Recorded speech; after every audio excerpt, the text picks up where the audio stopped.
àwọn girls tó máa ń ṣe hook up nǹkan kan wọ́n máa ń lọ síbẹ̀ dáadáa. Ó wá ní particular obìnrin kan tó máa ń lọ bẹ̀.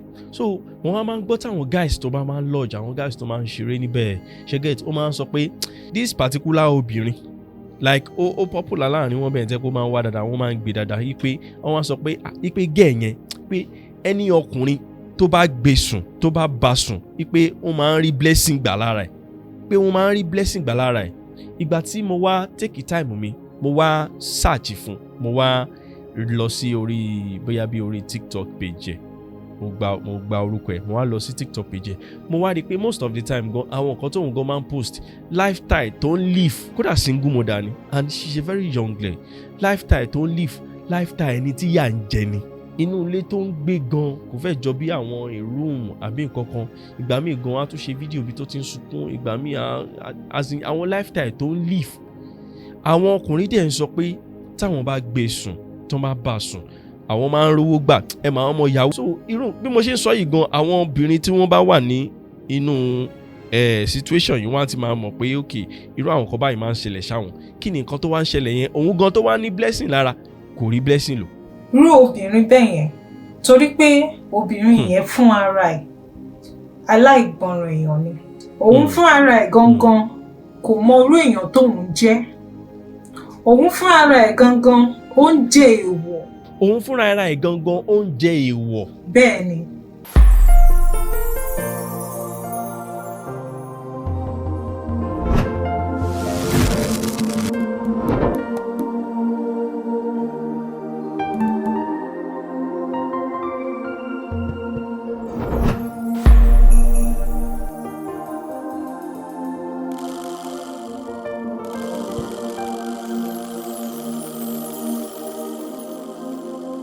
Welcome to Smedia podcast. Welcome to Mystery, showing on your favorite TV, Smedia TV. If you are joining this channel for the first time, watching this video for the first time, meeting me for the first time, my name still remains the same, Stephen Adekunle, your humble host. Please do well and don't go to click on subscribe button down there. Doing that you get notification on your phone whenever we drop a video like this. And today's episode, I'm not gonna do it alone. I have an amazing guest with me. And I will urge you, please watch this video. I will urge you, please watch this video from the beginning to the end for you to understand some mystery behind this life. This life is not just ordinary. Life is spiritual. Stay blessed, stay with me as we want to dive into this amazing section with my guest. My name is White Female Empire, your number one spiritualist, daughter of grace and mother of Oracle. I'm a spiritualist now. Before I was a prophetess, like I always said, I'm a prophetess in Celestial Church of Christ. That's where I started my spiritual calling. Yes. Yes. So along the line, when I was being a prophetess in the church, I knew something is more than being a prophetess in my life. Yes. Because ìgbà yẹn tí mo wà ní Celestial Church of Christ, mo wá rí pé calling yẹn ó ju level being a prophetess, because sometimes when we are in church, we all know, like àwọn tá jẹ́ prophetess in the church, a mọ̀ pé tá bá ti wà nínú ẹ̀mí, tá ń dá àwọn èèyàn lóhùn, tá ń prophesy. Then after that, with our sultana, we all know that from there, when we do the prophetess thing, then we end it there, then we go home from there. And when I get home, I now realize that even without putting on my white garments, like I hear the voice, I see things apart from being in church. So what really happened that day was like, I actually want to go to Ikeja. I want to go and repair my phone. Yes. So when I get into the bus then, so I realized that a lot of people, like normally if you enter inside bus, you have to, a lot of people are inside the bus. Yes. So I now sat down, and when I now sat down, I gave the conductor the money, like, okay, I'm going to Ikeja. And suddenly I just started hearing people's thoughts. Like when I look at this one face like this, I will see the spiritual part of that person when I look at the other one, I'll see the spiritual part of that person. So I was now hearing their thoughts, and I was thinking like, what is actually going on with me? Like, it looked as if, are you sure this is thought? Are you sure you're not going crazy? So that was what I now started feeling. And from there, I now dropped. When I dropped, I now went to where I want to repair my phone. Then after then, since that day, I didn't get myself again. No. Since that day, if I look at someone, I will know your thoughts. I will see everything about you. If I look at you, I can tell you if you're a snake or if you are actually an animal, different type of animal. And so that thing really gets me crazy, like what's going on. And I explained to some of my prophets that we actually colleagues then. None of them could give me answer, or none of them could give me results. So the thing started happening gradually. It's going to more than 4 years. I've been coping with it to the extent that I keep taking pills. I keep taking drugs. I was thinking maybe I had this psycho something on my head. So from there, when I'll take the drug, if I take the drug like this, I will just sleep. Once I sleep, once I wake up back to reality, it still started. It will still continue until one day I now prayed. I now tell my God, I say, God, what is all this? I don't understand. I am a prophetess in Celestial Church of Christ. But why am I feeling these challenges? What kind of calling did you call me for? I want you to prove yourself.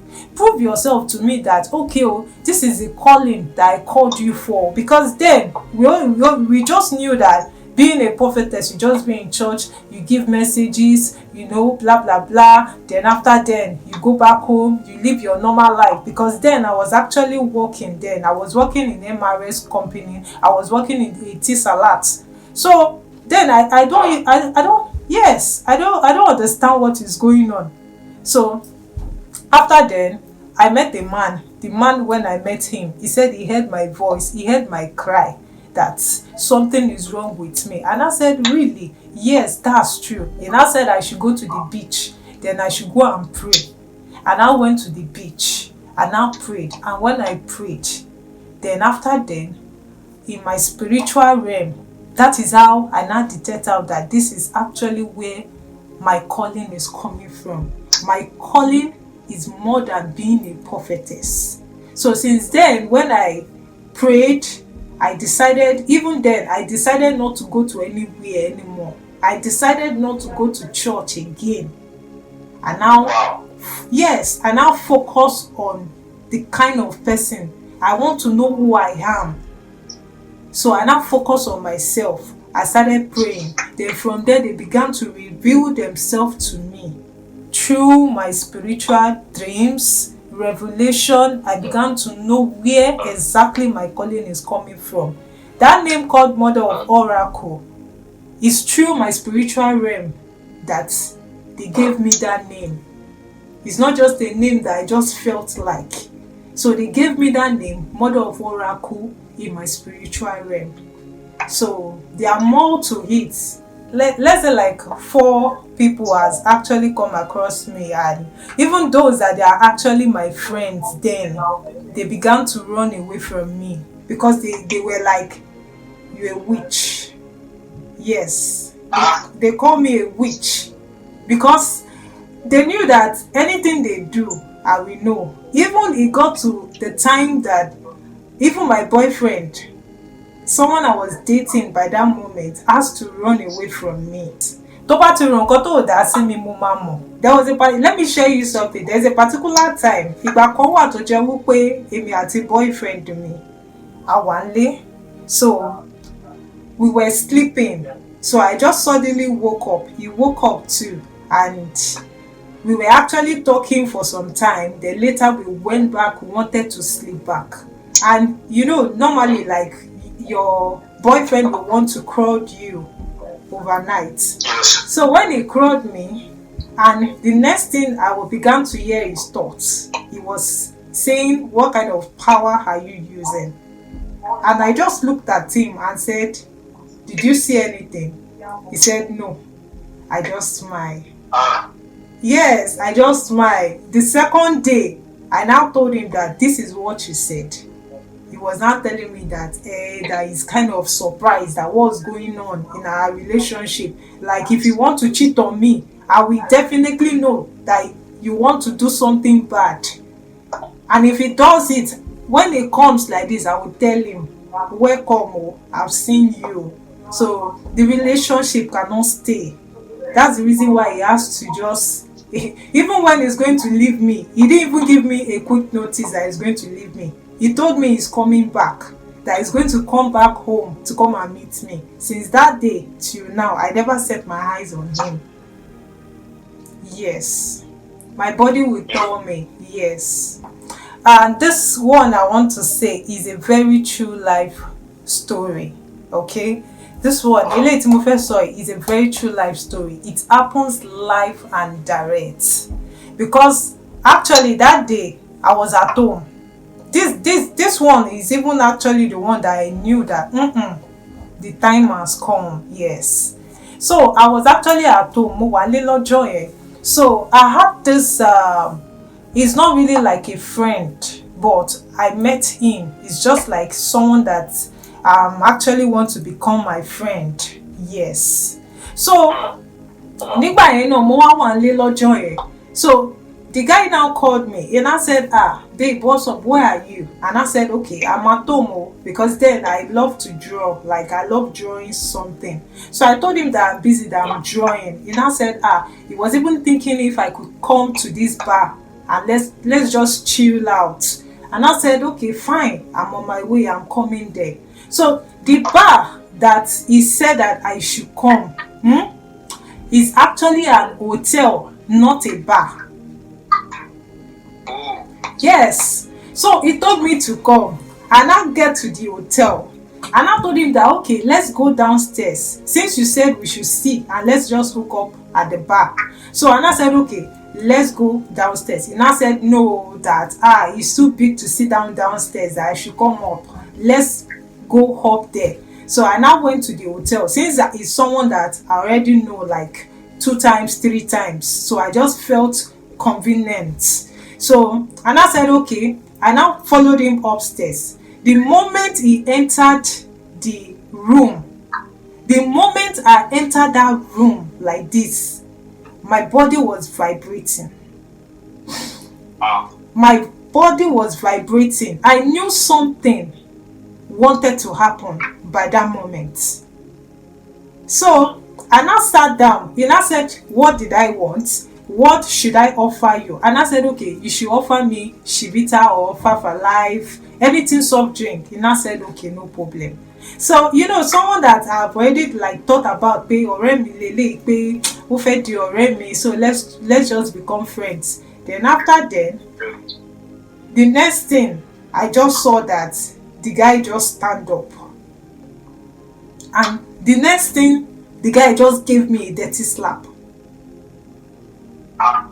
He just gave me a dirty slap. I thought it was a joke. I said, what's wrong with you? Like, why? What happened? The next thing, he just strangled me in my neck. And we began to struggle together. The next thing, he used pillow on my face, wanted to kill me, and he was shouting that he want to kill me. That was what the guy was shouting. This thing I'm talking about is more than 10 years. So he was not shouting that he want to kill me. That was his own mission. And the next thing he now did was, he now went to the cupboard. I went to go and pick an handkerchief, a white handkerchief. He went to go and take that white handkerchief. When he take that white handkerchief, he wanted to use it to hold my nose so that I can silently die at the hotel. My God.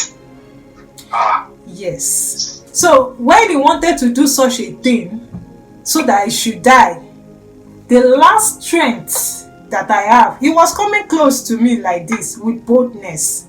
So the last strength that I have, I just shouted, Jesus.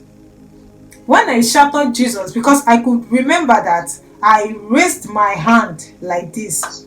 I raised my hand like this. And when I raised my hand like this, the force of this hand just pushed him away, and he just fell down on the ground.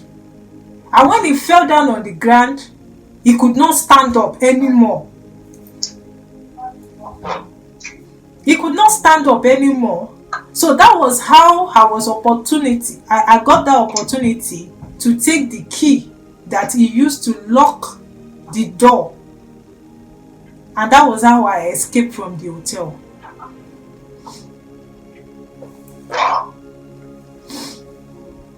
So when I escaped from the hotel, for like 2 days, I now looked at myself. I said, how did I escape this? How did I escape this issue? This critical something that is dangerous that will have taken my life. And that was when I began to know that I had a power in this hand to manifest. Yes. Because the way I used that hand and pushed, like I shouted at Jesus, I pushed with my hand. There is an energy that was coming through my hand, which I never knew then. I never knew that I had it. I never knew I had that power. So that was how I knew that this one is another way for me to know that this calling is confirmed.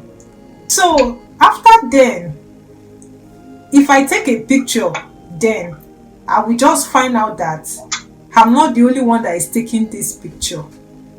Sometimes if I take picture, I will see a strange face in the picture that I took. It was later I knew that it was an oracle. Sometimes if I take the picture, it's either I found out that my hand is somehow different in that picture, like my hand is straight, or my leg turned to something else. Like you just know that this person is not a normal person in this picture. So those pictures, I have it, and I was like, okay, I'll keep this by the side. When time reach, then I'm going to show it to the world. Yes, my temple is at Ogijo, Ogun State. Yes, so this life is very, very spiritual. Ilé ayé yìí wà very, very spiritual, because àwọn kan wà tó jẹ́ wípé you may just think maybe they are human beings. They are not human beings. Yes, they are not human beings. Even kódà gan, mo ti jókòó pẹ̀lú obìnrin kan tó jẹ́ wípé kò ń ṣèyàn. Kò ń ṣèyàn. And the lady was an oracle, but she was sent for a mission. Mo rí ni, nítorí pé ìgbà tí mo yìí máa wọ mọ́tò ń gbà yẹn. So the lady sat near me, and the next thing I knew that, no, this lady, she is not a human being. She revealed herself to me when I saw her. So I was like, so bí ayé ìṣeré nìyẹn, because ilé ayé ó deep gan. So jẹ́ pé that's why ìlọ́ṣẹ́ máa ń sọ pé kéèyàn máa ṣọ́ra máa sọ̀rọ̀, because o mọ ẹni tó fẹ́ sọ̀rọ̀ sí. O mọ̀ bóyá ẹni tó fẹ́ bú yìí, ẹni tó fẹ́ sọ̀rọ̀ sí èèyàn ni àbí èèyàn kọ́, or maybe they are from the universe, or maybe they were sent for a mission to come and do one or two things. That's why èèyàn gbọ́dọ̀ wà very, very careful in this life. Even Bíbélì kan sọ ó ní watch and pray, because a lot of people lénìí, even kódà gan tá bá ń ṣe spiritual consultation fáwọn kan, ìmí inú wọn nǹkan tó fọwọ́ ọwọ́ wọn fà ló pọ̀ jù, because àfọwọ́fà wà. Ẹ máa imagine sìn kó jẹ́ pé ọkùnrin kan fẹ́ obìnrin sìn, ó dẹ̀ mọ̀ pé o ò lè fẹ́ sílé, ó kàn ń tàn ni. Ó ti mọ̀ pé highest 6 months ló kàn fẹ́ gẹ̀ yìí, kò ṣe pé ó fẹ́ sílé. Ó dẹ̀ wá ń fi ó dẹ̀ wá ń play pẹ̀lú intelligence obìnrin yẹn, and obìnrin yẹn dẹ̀ wá ń nífẹ̀ẹ́ tó fi tọkàntọkàn fi nífẹ̀ẹ́. At the end of the day, ó wá fi like normally o máa ń pè bí o wá fi sàkámàǹjẹ o wá fi fẹ́ gẹ̀ yẹn fún 6 months tán later o wá fi gẹ̀ yẹn sílẹ̀ bí gẹ̀ yẹn ṣe wá wà heartbroken ọ̀rọ̀ tí gẹ̀ yẹn bá sọ sáyé bọ̀bọ́ yẹn ó ti di dandan kó ṣẹ láyé ẹ̀ majority some men they don't care ọkàn máa rò bẹ́ẹ̀ ni pé ọ̀dẹ́ ìṣí kò sí nǹkan tó máa ṣe wọ́n ọ̀dẹ́ ìṣí ṣe understand kò ṣe gbogbo ẹ̀ náà ni ọ̀dẹ́ ìṣí because àwọn kan wà tó jẹ́ wípé tó bá tiẹ̀ dáríjì ẹ̀ gan sef tó bá dáríjì ẹlẹ́dàá ọ̀tọ̀ kò ní dáríjì ẹni náà. Ìgbà míì wà tó jẹ́ pé téèyàn bá dáríjì èèyàn tọkàntọkàn ẹlẹ́dàá gan ò ní gbà àwọn tí ẹ̀ gan ò ní gbà wọ́n á ní ìwọ o lè fẹnu fi dáríjì o ṣùgbọ́n àwa ta dúró tiẹ̀ o à ní gbà. So a lot of people are facing challenges like that. A lot of young guys like that tó ń ṣe consultation lọ́wọ́ mi tó jẹ́ pé àfọwọ́fà wọn ló lead wọn síbi tó yẹ kó bọ́ sí. Àfọwọ́fà wọn ló fa bad luck sí life wọn. Àfọwọ́fà wọn ló fa ogun promise and fail sí life wọn. Because it's not everything that you see under skirt you say you want to enter. Tó o bá ṣọ́ra, tó o bá wà spiritual enough. Tó o bá wà spiritual enough.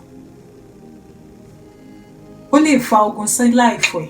Bí mo ṣe jẹ́ spiritualist báyìí, I believe in God, I believe in Jesus, and I believe in my ancestors, and I believe in the universe. Òun ló ṣe máa ń pè mí ní 3-in-1. Ọ̀pọ̀lọpọ̀ ẹlòmíì ló wà nínú ayé yìí tó jẹ́ pé wọ́n go through problems one problems to another. Tí ogun dẹ̀ ń jà wọ́n ṣùgbọ́n tí wọ́n ń gbàdúrà tí àdúrà yẹn ò gbà. Ẹlòmíì ti gbàdúrà fún nǹkan títí kò dẹ̀ gbà. So ṣé ó tún ní nǹkan míì tó yẹ kán ṣe ni àbí ẹlòmíì ò mọ àwọn because ẹlòmíì wà tó jẹ́ pé wrong prayer ló ń pray sórí nǹkan tó ń béèrè fún. Tí òye yẹn ò dẹ̀ sí ní etí wọn. So nínú àwọn ọ̀rọ̀ yẹn dẹ̀ jẹ́ kó yé wa pé ọ̀pọ̀ ìgbà mi wà tẹ́lòmíì mọ ogun tó ń jà ṣùgbọ́n bóyá kò wá solution sí fúnra ẹ̀ ní. So ẹ bá wa sọ̀rọ̀ lórí ẹ̀. Okay, a lot of people ọ̀pọ̀lọpọ̀ èèyàn wọ́n face issues. Yes. So people are facing issues in their marital home. So people are facing issues in their work, businesses. Yes. So people are facing issues concerning their health-wise and so on and so forth. But ìkan tó wà bẹ́ẹ̀ ni pé àwọn kan wà tó jẹ́ wípé ignorant ó ń bá wọn jà. Àwọn kan wà tó jẹ́ wípé ego ó ń bá wọn jà. Those two things are a very, very delicate spirit. That is ego, like ìgbéraga. Yes, ìgbéraga, yes.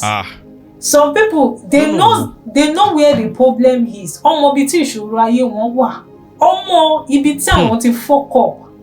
Tí ó ti fọwọ́ wọn fi fà. Ìmí inú wọn ọmọ ogun tó ń bá wọn jà ní ìdílé bàbá wọn. It is clear to them. They know where the issue is coming from. She understand? Ẹlòmíì dẹ̀ wà kò mọ̀ anything. But àwọn míì tó jẹ́ pọ̀ tiẹ̀ wá ń mọ ibi tí ìṣòro yẹn ti wá. Ìmí inú wọn báyìí tó bá wá fún consultation báyìí tẹ́ bá sọ fún wọn pé ọ̀nà àbáyọ rẹ̀ báyìí ibi tó máa gbà lélẹ̀ tó bá máa fi délé báyìí ìmí inú wọn kàn máa wave ẹ̀ báyìí spirit yẹn kàn máa jẹ́ kó wave ẹ̀ kúrò níbi ìtì wọn ni. And the time is going. The spiritual realm tá à ń rí yìí ó yàtọ̀ sí physical realm tá wà. The date and time, the schedule, the wákàtí ó yàtọ̀. The spiritual time is different from the physical time we are here. So that is why tó ṣe jẹ́ pé ẹlòmíì máa wà nínú ìdè. Ó máa wà nínú ìdè. Ọ̀nà àbáyọ leléyìí o tó yẹ kó wá fún spiritual consultation. But ego yẹn kò ní jẹ́ kó wá. The ego will not let him or her to come. So that's the reason why tó ṣe jẹ́ pé inú ìdè tó wà ìmí máa wà inú ìdè tí ẹlòmíì wà gan inú ìdè yẹn gan ló máa tún kú sí because of ego. Because I will not go there say I will not go to any spiritualist. I will not go. I will keep calling on that my God. I will keep calling on that my Jesus. Nobody is saying you should not call on Jesus. Nobody is saying you should not call on God. But there is one thing you should know, that life is spiritual. Tó bá rí pé o ti gbàwẹ̀, o ti fast, o ti ṣe prayer, o ti lọ sí mountain, o ti ṣe gbogbo nǹkan oríṣiríṣi, when you know that you've tried your best on your own, like you've suit yourself on your own, tó wá rí pé you did not get result, you did not get answer. Go out and do consultation on your life. Not everyone is gifted. Kò ṣe gbogbo èèyàn ló wà gifted. Ọlọ́run ti dá àwọn special people. Bá ṣe ní doctor, la ṣe ní patient. Patient will come to the hospital, and different kind of doctors will attend to them, and they will get healed. Yes. She understand? Yes. Not everybody can be spiritual. Not everybody can not everybody can be a spiritualist. Not everybody can become a pastor. Not everybody can become a prophet. Not everybody can become an evangelist or prophetess, etc. Bó ṣe pé olúkálùkù ọ̀tọ̀ọ̀tọ̀ ni. Ẹlòmíì máa gbàdúrà. Àdúrà ẹni yẹn báyìí kò tiẹ̀ débì kankan. Àdúrà tó ń gbà báyìí, bó ṣe ń gbà báyìí ni ló ń gbà dànù. Bó ṣe ń gbà báyìí ni ló ń gbà dànù. Ẹlòmíì ò láṣẹ lẹ́nu. Ó kàn ń gbàdúrà ni. Ẹlòmíì tó bá gbàdúrà, ó kàn máa jẹnu gbàdúrà ni. So in this life we have is very, very spiritual. That's why we should have pé kéèyàn máa ṣe consultation in a month. In second month you do consultation. Ẹlòmíì agídí ọkàn ó ti pọ̀ jù. Òun ló ṣe ń jẹ́ kí ẹlòmíì kó wà nínú ogun mọ́. So this life is very, very spiritual. Okay, let me now talk about this. Let me now ask you something, and I want you to tell me the truth. So, ẹ má yẹ kí n parọ́ fún yín, ọ̀pọ̀lọpọ̀ ẹ jẹ́ kí n lo religion tí èmi belong sí, tí a jọ belong sí, ìyẹn tó jẹ́ Christianity. Ṣé ń get me? Ọ̀pọ̀lọpọ̀ Christianity tán nígbàgbọ́ nínú Ọlọ́run Jésù. Ọ̀pọ̀lọpọ̀ Christian ní ẹlòmíì ò ní àǹfààní láti nígbàgbọ́ nínú oracle nítorí pé wọ́n rí bí ẹni pé ìṣẹ̀ṣe ni oracle. You have been an opportunity to be a prophetess in the Celestial Church of Christ. So and ṣé kò wá dá fún Christian láti sọ pé okay, mo fẹ́ máa lọ consult fún ìrìn àjò ayé mi? Christianity wà báyìí, traditional one side. In Christianity, àwọn t'Ọlọ́run pè ó wà ń bẹ̀ o. Like I said before, mo sọ pé mo nígbàgbọ́ nínú Jésù. Yes. I have belief in Jesus because ó ń wí bẹ́ẹ̀ ó dẹ̀ sì ń jẹ́ bẹ́ẹ̀. Yes. So ṣe rí bó ṣe polúkálukú ọ̀tọ̀ọ̀tọ̀ ni. Ẹlòmíì nínú traditional, nínú ìṣẹ̀ṣe tẹ́ sọ yẹn náà, ẹlòmíì wà ń bẹ̀ tó jẹ́ pé ọ̀nà àbáyọ ẹ̀ ó máa láti lọ sí Kristẹni. Okay. Ẹlòmíì wà nínú Christianity yẹn ó máa láti lọ sí oní ìṣẹ̀ṣe yẹn tó jẹ́ pé ibẹ̀ ni ọ̀nà ẹ̀ wà. Ṣé all this religion thing, we are all serving, like we are still talking to this God up there because Ọlọ́run ló dá wa. Ọlọ́run ló dẹ̀ dá the oracle we are actually saying. It is God that created them. The universe. It is God that created oracle? Yes. You see, when we talk about this oracle, oracle, it's a spirit. It is a spirit that manifests. It's a spirit that manifests. You hear them, they talk, they minister to you, you listen to them. You understand? So it's one side. You see, when it now comes to some people in Christianity, that can they come to people like us that we are spiritualists? Yes, they can come to people like us that we are spiritualists. We consult for them. some people that they do consultation from me, they are not Ìṣẹ̀ṣe, they are Christian. Some Muslims, Wow. some Ìṣẹ̀ṣe, different types. They will come for spiritual consultation and I will answer them. So there's nothing being shame about it that, okay, because I'm a Christian, I can't go to a spiritualist, I have to hide my face or anything. No, there is nothing like that. Because the life we live now, the generation of this time now, everybody is being wise. So it depends on where your ó depend lórí ibi tí Ọlọ́run máa ti gbàyàn là. Tọ́lọ́run máa ti ní okay o, ibi tó lọ yìí o, ibẹ̀ ọ̀nà ẹ wà, ọ̀nà àbáyọ rẹ ibẹ̀ ló wà. Ẹlòmíì ti wà nínú church, ẹlòmíì ti gbàwẹ̀, ẹlòmíì ti wà nínú iṣẹ́ church for more than 20 years. Kò lè wà proud pé òun máa kọ́lé o, àbí òun kàn ṣe nǹkan gidi kan láyé. She understand? So it depends on where God has called you that ibi báyìí o ni ọ̀nà àbáyọ yín wà o. So that's just one of those things. Ẹlòmíì wà tó jẹ́ pé let's talk about success. Àsìkò tí ó fẹ́ ṣàṣeyọrí, it's already near, but due to the fact that there is a little obstacles, like someone is holding his or her blessing, so kò jẹ́ kí ọ̀nà yẹn kó lè tètè move. So where àwọn èèyàn bẹ́ẹ̀ ń sìn tó bá wá sọ́dọ̀ mi tí mo ṣe consultation fún wọn, tí n bá rí nǹkan tó ń dààmú ẹni yẹn, tí mo dẹ̀ rí pé success ẹni yìí kò ní pẹ́ dé o, ó súnmọ́ o.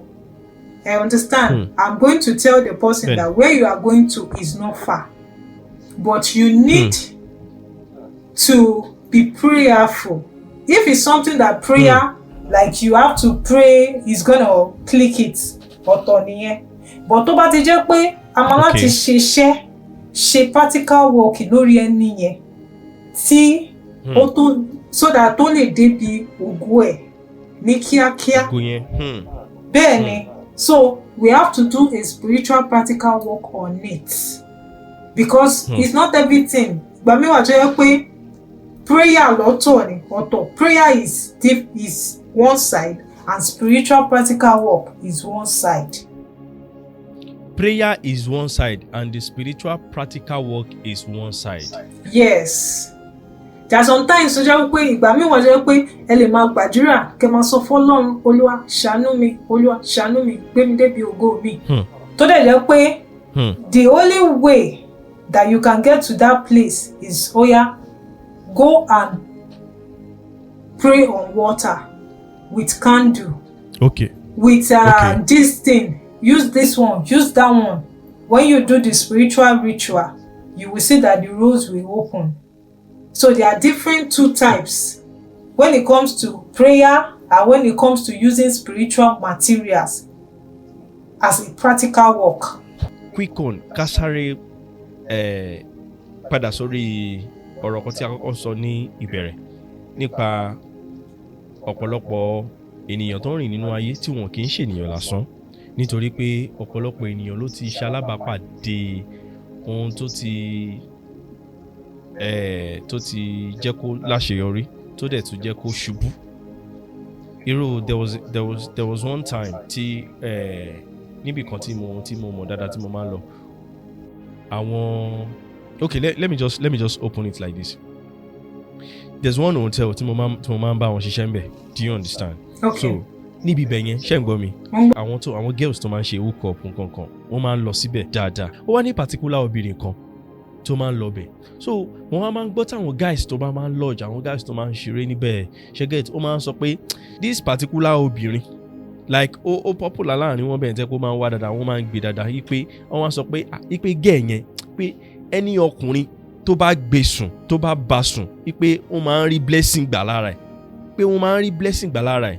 Ìgbà tí mo wá take time mi, mo wá search fún, mo wá lọ sí orí bóyá bí orí TikTok page ẹ̀, mo gba orúkọ ẹ̀ mo wá lọ sí TikTok page ẹ̀ mo wá rí pé most of the time gan àwọn nǹkan tóun gan máa ń post lifestyle tó ń live kódà single mother ni and she's a very young girl lifestyle tó ń live lifestyle ẹni tí yà ń jẹ ni inú ilé tó ń gbé gan kò fẹ́ jọ bí àwọn room àbí nǹkan kan ìgbà míì gan á tún ṣe fídíò bí tó ti ń sunkún ìgbà míì àwọn lifestyle tó ń live àwọn ọkùnrin dẹ̀ ń sọ pé táwọn bá gbé sùn tó bá bá sùn àwọn máa ń rówó gbà ẹ máa ọmọ ìyàwó. so irú bí mo ṣe ń sọ yìí gan àwọn obìnrin tí wọ́n bá wà ní inú situation yìí wọ́n á ti máa mọ̀ pé ok irú àwọn kan báyìí máa ń ṣẹlẹ̀ sáwọn kí ni nǹkan tó wá ń ṣẹlẹ̀ yẹn òun gan tó wá ní blessing lára kò rí blessing lò. irú obìnrin bẹ́ẹ̀ yẹn torí pé obìnrin yẹn fún ara ẹ̀ aláìgbọràn èèyàn ni òun fún ara ẹ̀ gangan kò mọ irú èèyàn tóun jẹ́ òun fún ara ẹ̀ gangan ó ń jẹ èèwọ̀. òun fúnra ara ẹ̀ gangan ó ń jẹ èèwọ̀. bẹ́ẹ̀ ni lóòótọ́ obìnrin yẹn lè lájẹ́ lára o ṣùgbọ́n àwọn tó ń take advantage ajé ẹ̀ ọ̀mọ́ fún. ọ̀mọ́ fún. bẹ́ẹ̀ ni ànítorí pé kí ni òun gan òun mọ irú èèyàn tóun jẹ́ ó kàn wò pé tóun bá wà pẹ̀lú ọkùnrin tó bá dé èèyàn tó jẹ́ pé kò ní nǹkan kan ó máa di ẹni tó wà òkè but at the end of the day wọ́n máa pàpà tún fílẹ̀ wọ́n máa tún sún síwájú wọ́n máa take advantage ẹ̀. It's simply because she doesn't know who she is and she doesn't listen and she doesn't know who could help her in that situation she is. So that's the reason why tó ṣe jẹ́ pé òun fún ara ẹ̀ gan ó ń jẹ̀yà torí pé kò mọ èèyàn tóun jẹ́ kò dẹ̀ mọ ọ̀nà àbáyọ tí òun fún ara ẹ̀ tó máa lè lo ajé ẹ̀ fún ara ẹ̀. So irú èèyàn bẹ́ẹ̀ yẹn ó máa ṣe spiritual consultation lórí ayé ẹ̀ kó lè mọ dooms and don'ts ẹ̀ and bí ọ̀nà tó ṣe máa wà òkè fún. If not, they will still continue taking advantage of her. And she will find out herself that till the time that she will be nobody.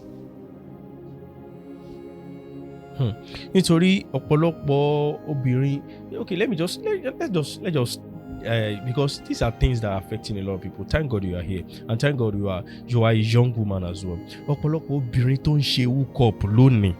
I'm sorry to mention that name. Ọ̀pọ̀lọpọ̀ obìnrin tó ń ṣe hook up lónìí. It is not their choice, but bóyá torí àwọn nǹkan tí wọ́n ń go through àbáwọn nǹkan tó ń ṣẹlẹ̀ nínú ayé wọn. Àwọn tó bá láǹfààní àti máa wò wá báyìí, ṣé irú àwọn obìnrin bẹ́yẹn a máa bọ́ sórí àwọn ọkùnrin náà, ṣé irú àwọn obìnrin bẹ́yẹn wọ́n lè reach out sí yín láti wá fún consultation láti lè ní at least ìgbìyànjú fún ọ̀rọ̀ ayé tiwọn náà, nítorí pé ọ̀pọ̀lọpọ̀ obìnrin tó ń ṣe nǹkan tí ò wù láti rówó kò wù wọ́n bọ̀ torí pé wọn ò rí solution sí ọ̀rọ̀ ayé wọn. Ẹlòmíì dẹ̀ lélẹ́yìí ó ti gbìyànjú àti gbàdúrà ṣùgbọ́n kò rí ìṣiṣẹ́ ọ̀nà àbáyọ because ẹ mọ̀ pé generation tá wà ń sìn èèyàn burúkú ti gbìyànjú rírí jẹ́. Chọ́ọ̀chì ń sìn chọ́ọ̀chì tó pé tó mọ́, chọ́ọ̀chì tó dára kò pọ̀ mọ́ téyì tí ò dára. In short, mo ti láǹfààní àti bá àwọn obìnrin kan pàdé tí wọ́n ti bá mi sọ àwọn ọ̀rọ̀ kan nínú life wọn tó jẹ́ pé ẹlòmíì ti wá ìrànlọ́wọ́ lọ sọ́dọ̀ wòlíì míì tó wòlíì yẹn dẹ̀ bá wọn sùn. Èèyàn wá ìrànlọ́wọ́ wá sọ́dọ̀ yín ẹ̀dẹ̀ tún fi nǹkan míì kún ayé ẹ̀. So ọ̀pọ̀lọpọ̀ wọn ó ti sú wọn àti lè gbàdúrà gan. Kò sí nǹkan tó lè sọ létí mi gan á wò pé ẹ wò yìnyín tí ẹ ẹ wò mi ò lè ṣe lè mọ́ mi lè ṣe lè mọ́. So a lot of them are going through a lot of problems gan, but torí pé thank God you said torí ignorant then wọn ò mọ step tó kùn fáwọn wọn ò mẹ́ni táwọn máa reach out sí. Ẹlòmíì fọ̀rọ̀ lọ ó tún bá yé ẹ̀jẹ̀ sí ni. So people like that, you are open for them to come to you for consultation and to know things to do about their life, right?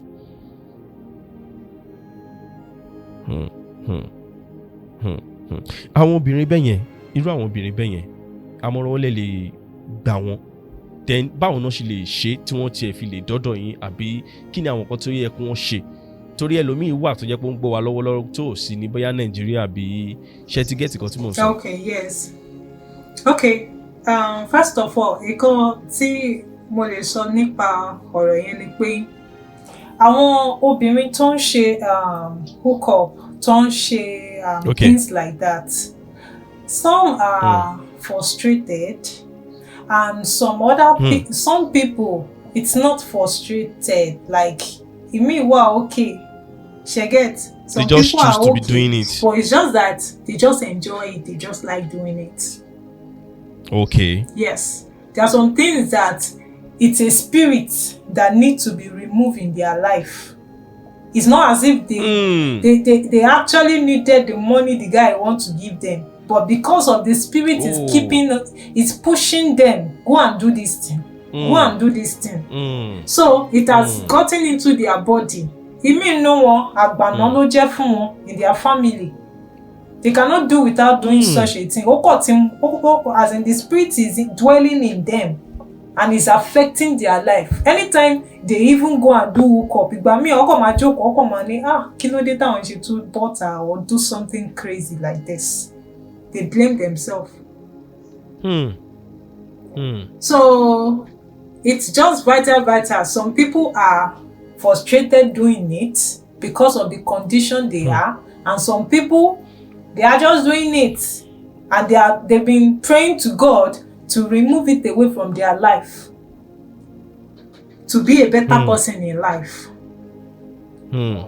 Obìnrin, people today, today, everybody have a mission on this earth.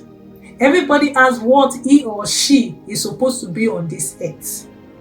So you have to work towards of your glory to become who God wants you to be in life.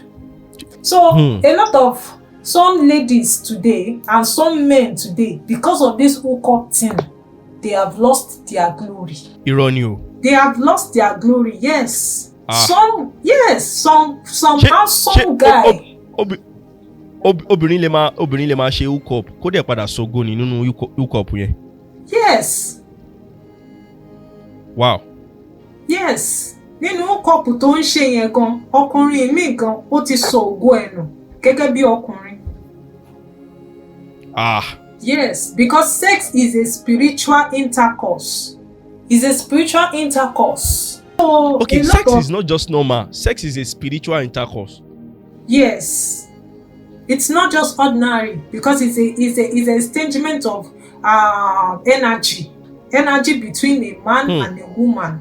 So it depends on the mission, the spirit behind the sex that is operating.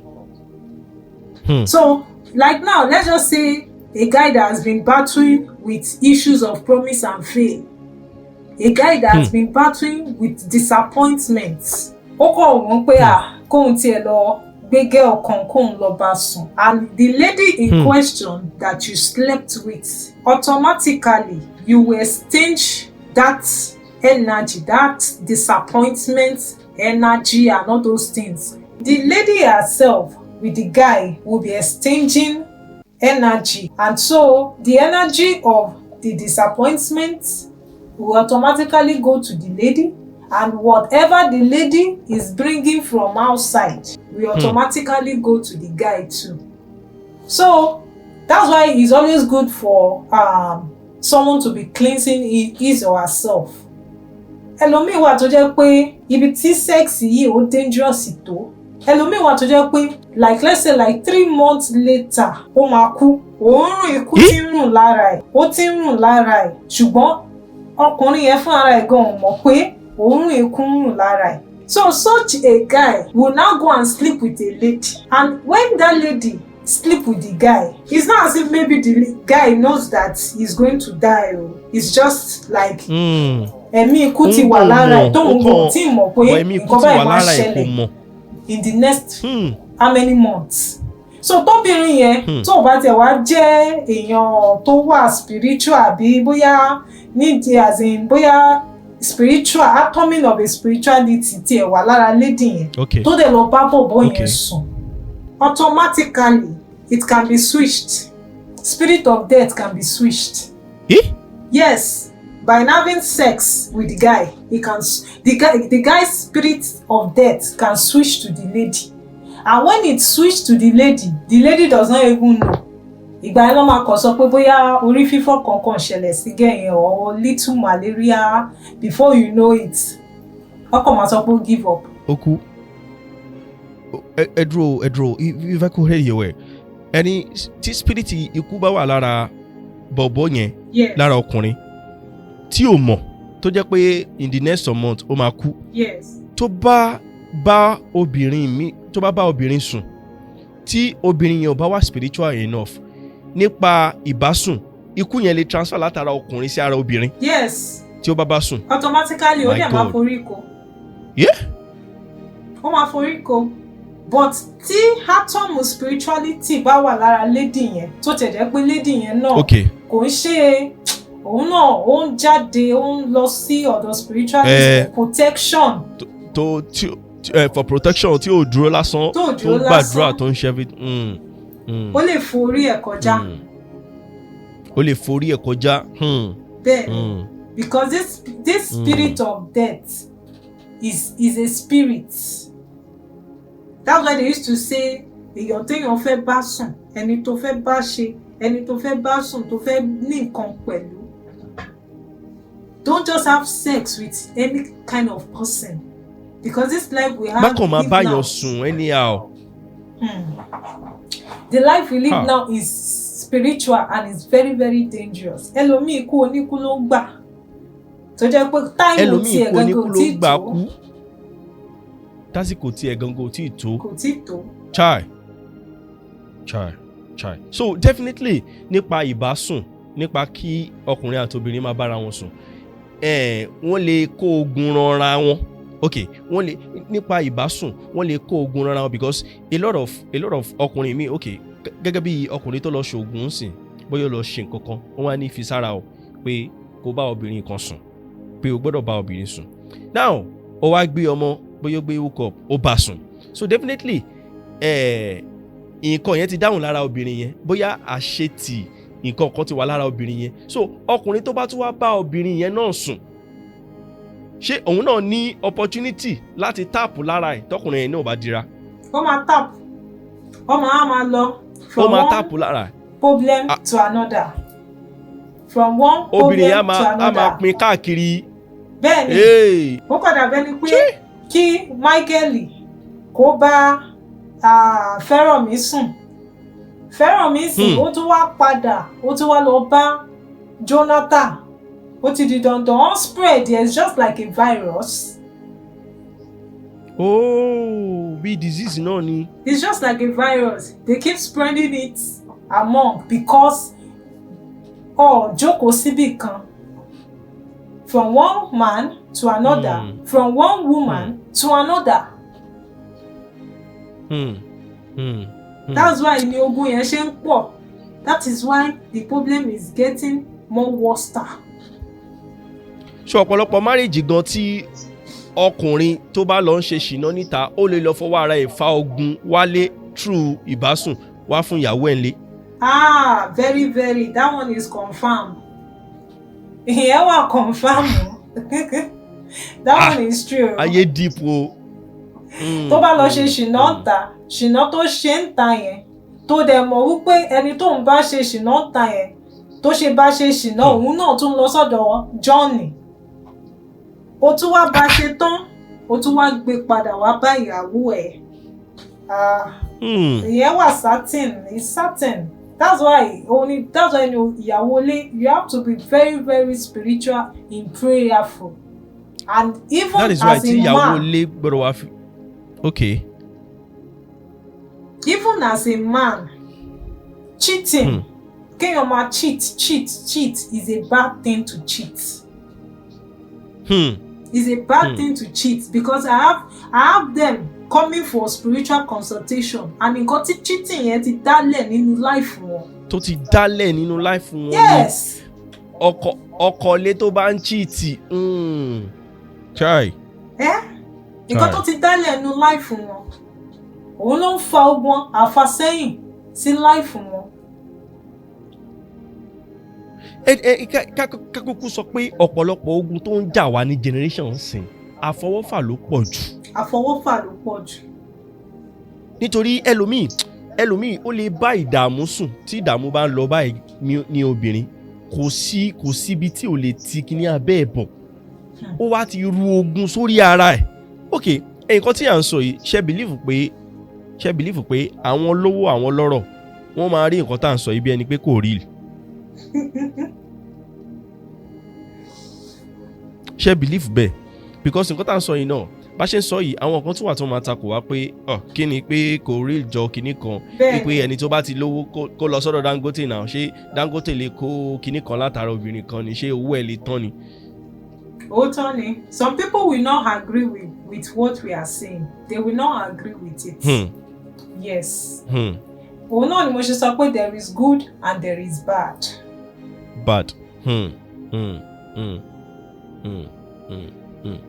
Bọ̀ torí mo ti láǹfààní àti wà lẹ́gbẹ̀ẹ́ èèyàn kan ní tó táàjọ ń sọ kí ní ẹ ní gbàgbé ṣé irú Ronaldo yẹn àbí tó ṣe lówó tó yẹn irú àwọn $10 nǹkan ṣé àwọn yẹn lè bá yàn sùn kí wọ́n kó kinní látara ẹ̀ ni. So èmi wá jẹ́ kó yé wọn pé ṣọ́ra àwọn tẹ̀ ń dárúkọ yìí àwọn nǹkan kì í bóbìnrin sùn lásán. All these people they are spiritually guided. Yes.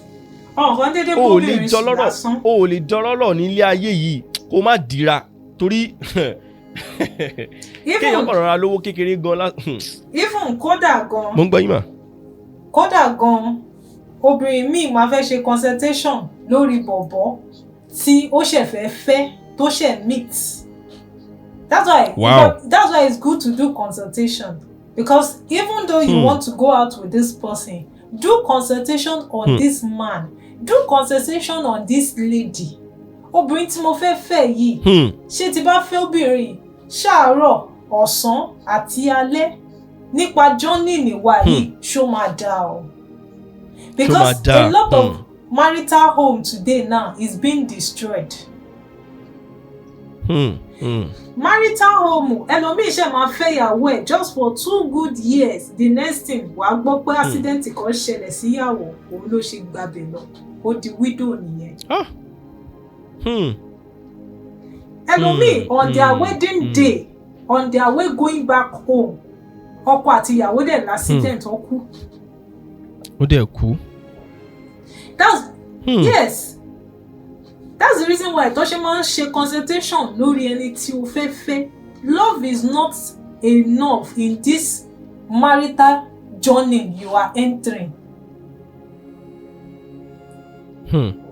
Because if you do spiritual consultation now on this man, on this lady, ẹni tí mo fẹ́ lélẹ̀ ṣàmà bára wa kan alẹ́ ẹni tí mo fẹ́ lélẹ̀ because ọkùnrin rèé obìnrin rèé ogun tó ń jà bọ̀bọ̀ yẹn rèé ogun tó ń jà obìnrin lélẹ̀. So you guys coming and joining together ó go far gan. Because ní ìdílé láǹfààní àti ìdílé ọkùnrin míì wà tó jẹ́ wípé tó bá fẹ́ yàwó báyìí ní ìdílé obìnrin yẹn ọ̀rọ̀gùn kọ́ ṣe scan kí ló máa CS àbí is it CS they call it? Okay, yes. Ọ̀rọ̀gùn CS ní ìdílé obìnrin yẹn but ní ìdílé bọ̀bọ̀ yẹn there is a spirit that is fighting against them. That's why I used to tell people like before you get married, before you bring another child to this earth that we have, tackle your spiritual problem first. Tackle your spiritual problem first before involving another child on this earth. Because now ẹ wo ẹni tó lógun sìn ọkùnrin lógun obìnrin lógun, you did not tackle your spiritual aspect yourself. Ẹ wá bí ọmọ yẹn sínú ogun yẹn náà, ọmọ yẹn tó wá di carrier in the journey of spirituality. Òun náà tó wá di carrier. So that's why it's always good pé kí obìnrin àtọkùnrin kó máa ṣe consultation before marriage. Marriage. ẹ lè enjoy marriage yẹn láàárọ̀ kó jẹ́ pé ọ̀sán gangan ni bẹ̀yẹn ni lọ́ ti ń dúró de ẹni yẹn. Ọ̀sán yẹn gangan lọ́ ti ń dúró de ẹni yẹn pé ẹ ti marry nsìn inú yín dùn tó bá wá di ọ̀sán yẹn ogun ìdílé bọ̀bọ́ yẹn máa wá dìde against obìnrin yẹn. And gbogbo ìdílé ló ní ancestors. Gbogbo ìdílé ló ní ancestors. Yes, whether good or bad ancestors. Yes. So ẹni tó fẹ́ fẹ́ yẹn òrìṣà wo ló ń sìn ní ìdílé ẹni tó fẹ́ fẹ́ yẹn? Ṣé òrìṣà yẹn wà pleased pẹ̀lú wọn ni àbí ó ń bá wọn jà? Because a lot of them now, when you ask them, when you say, baby, in your family, do you have anything like ancestors, anything like oracle in your family? Most of them, they will just tell you, my daddy is a CAC, my mommy is a Catholic, there's nothing like that, blah, blah, blah. At the end of the day, when you now get married, the thing where you don't know, you can't face them. For the marriage. Tell your Bible spiritual consultation lọ́wọ́ mi. If you are not in Nigeria, you book for it online. Eddie Emma contact me lórí WhatsApp. So the only thing I need is the picture and the name for the spiritual consultation and the spiritual consultation fee. Yes. So tí bá ti ṣe spiritual consultation fẹ́ nìyẹn, then I tell you what is affecting you. I tell you your past, your present, and your future. That is how spiritual consultation goes like. Bàṣẹ máa ń ṣe nìyẹn, and the solution to the person's problem. Spiritual consultation is going deep into this person's problem. Mo lè jókòó sí bíbá yìí sìn tí mo fẹ́ ṣe spiritual consultation. Tí bá jókòó sí bíbá yìí, tí bá ń wò báyìí. Kódà mo lè ti fò lọ sí London, mo ti fò lọ sí America, mo ti fò lọ. I don't waka go universe. I don't waka go spiritual realm. But ibi báyìí náà ni mo máa wà tí máa jókòó sí. So the past, the present, and the future of that person, ó máa fi hàn. Then the solution to that person's life, ó máa fi hàn. So bí gbogbo ẹ bá ṣe rí, òun náà la ṣe máa sọ fún client, òun la ṣe máa sọ fún ẹni yẹn pé báyìí ni ìrìnàjò ẹni yẹn, báyìí ló ṣe rí o, báyìí ni nǹkan tó máa ṣe rí. Iṣẹ́ táwa máa ń ṣe à ń ṣe nǹkan tó máa ní repercussion. I don't do things that is going to affect the person. Mímọ́ ni t'Olúwa. Yes, they can reach out to me. Whether you are in US, UK, London, Nigeria, you are free. You reach out to me or my WhatsApp and I will attend to you. Okay. This is great. Okay, so ẹ bá wa pè phone number, call your phone number so that people can reach out to you. Okay. 080 82 00 82 33 33 40 40 91.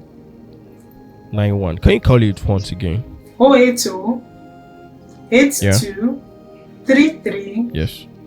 40 91. 91. Okay. Are you on Instagram, TikTok, Facebook? Yes, I'm on Instagram and I'm on Facebook and on TikTok at White Female Empire. They can reach out to me anytime and I will attend to them.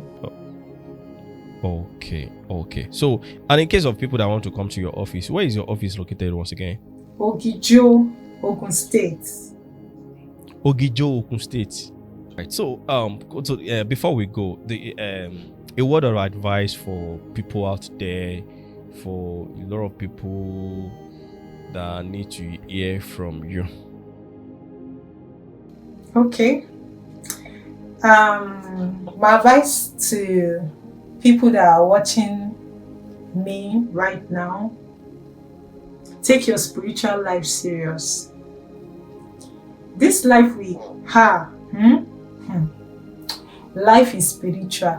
Take your spiritual life serious. If you know you are going through spiritual problem, don't keep quiet. If you keep quiet, you will die silently. Take your spiritual life serious. If you keep quiet, you will die silently. And the people that they killed you, they will later repent too. They will later repent. But at the end of the day, if you fucked up, you don't fucked up with that though. So reach out. We don't fuck up with that though. Okay, so if you are hearing me right now, if you have opportunity to watch this video from the beginning to the end, please don't joke with your spiritual life. It is very important. A lot of people are just living their life. That is why things are.